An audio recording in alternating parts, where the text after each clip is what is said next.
அப்புறம் போய் கொஞ்சம் பருத்தி பால் குடிச்சிட்டு பொறுமையாக நடைய கட்ட ஆரம்பிச்சிட்டோம். நடைய கட்டிட்டு பன் பட்டர் ஜாம் சாப்பிடலான்னு சொன்னேன் அம்மாட்ட. சரி வாங்கடா அப்படின்னு சொன்னாங்க. எனக்கு ஜாம்லாம் வேணாம், வெறும் பன் பட்டர் மட்டும் போட்டு கொடுங்கன்ட்டு வாங்கிட்டு தரமான டெஸ்ட்டு பயங்கரமாக இருந்துச்சு. சாப்பிட்டு பொறுமையாக காற்று வாங்கிட்டு 4 பக்கமும் சுற்றி நடக்க ஆரம்பிச்சிட்டோம். சரி கொஞ்சம் ஹெல்த்தியாக இன்னொரு ஹெல்த்தியாக சாப்பிட்லான்ட்டு ஃப்ரூட் மிக்சர்னால் ஜூஸ் கிடையாது, பழங்கள் ஃபுல்லாக அறுத்து ஒரு மிக்சராக போட்டு தந்தாங்க. அதை சாப்பிட்டுட்டு இருந்தோம். நான் வாங்கிட்டு போகிற கேப்பில் எங்கள் அம்மா அப்பா அந்த தூணில் உட்காந்துட்டு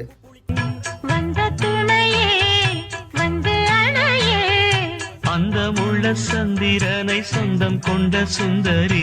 அப்புறம் நம்மளுக்கு பிடிச்ச 2 பேரோட ஸ்டாச்சு, ரொம்ப பிடிச்ச 2 பேரோட ஸ்டாச்சு இருந்துச்சு. உங்களுக்கு பேர் தெரிஞ்சால் கமெண்ட் பண்ணுங்க.